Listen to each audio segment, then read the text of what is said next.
All these false prophets that paraded themselves all over Nigeria, they started by saying Tinubu will not win. Tinubu will not be sworn in. Then after they declared him winner, they now say he will not be sworn in. They now say on the day of swearing in, he will be arrested. And Obasanjo has prepared soldiers to take over government. Nonsense. Even their minds is corrupted. And that is why we keep saying, calm down, let's teach you Bible. You call us heretics. Let ignorance disgrace you before the world.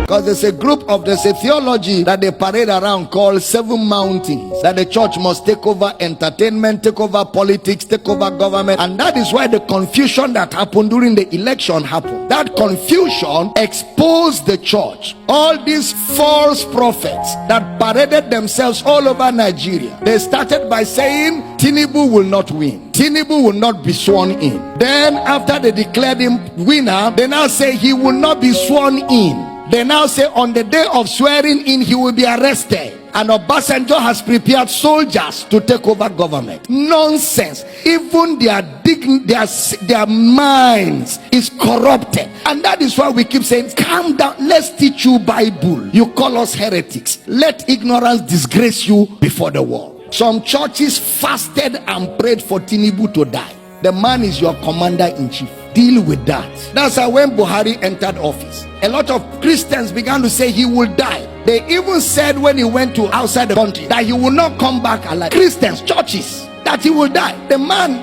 did 8 good years and went home younger than when he became president, to show that the Lord is upright and there is no unrighteousness in him. God is not a killer. And with these false prophecies, they have destroyed the faith of many people, because many people fasted and prayed sincerely that Tinubu should die, and their God traveled. So now if you ask them to pray, they are not sure God will answer. They have eroded their faith. They have shipwrecked their faith because of lack of understanding that there's a difference between the kingdom of God and the kingdom of this world. How many of you remember I told you that this thing, God is not involved? Did I tell you that? It's a contest. It's a competition amongst men. And in a competition, men set the rules. In a competition, men draw the borderlines. In a competition, men judge the competition. And in a competition, men announce the winner of the competition. True or false?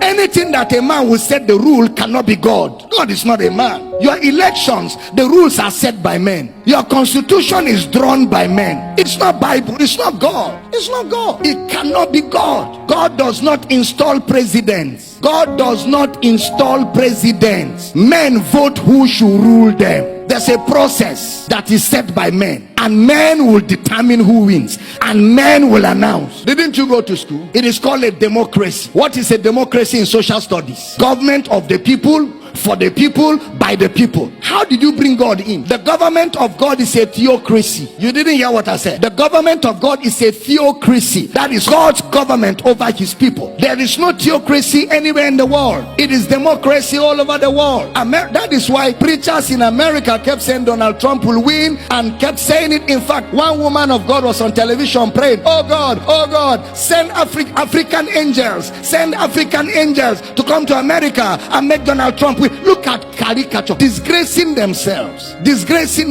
men and women of God, embarrassing themselves before the world, before unbelievers, before other religions, making a caricature of themselves, allowing themselves to be overtaken by lust and ambition and greed. All of us want Nigeria to be better, including myself. I want a better Nigeria. I want a great Nigeria. I want us to have the best of government. I want us to have development. I desire it so greatly. But it can never be the kingdom of God. It can never be. It can never be the kingdom of God. It is still the kingdom of men. It is still operated by men. And anything that men do can never be perfect. I'm teaching here. Anything that men are involved, anything that it is orchestrated by men within the boundaries of men, it can never be perfect. I have a reason why I'm talking like this. Somebody even said that if Tinubu becomes president, we should amputate his leg. He said, amputate my leg. We're looking for him. Somebody even says he's a prophet. If Tinubu becomes president of Nigeria, there is no God in heaven. Look at that charlatan. That's a charlatan. That's what? A charlatan. Some churches, even pastors, stood on the pulpit and say, vote for this man. This man is the will of God. Let's fast and pray. How can a pastor be partisan? The pulpit is not a place for politics. The pulpit is a place, it is the pillar and the ground of the truth of the gospel. You don't use your pulpit except you don't know what the gospel is. And I don't blame them. Many of them don't know what the gospel is. They don't know what the gospel is.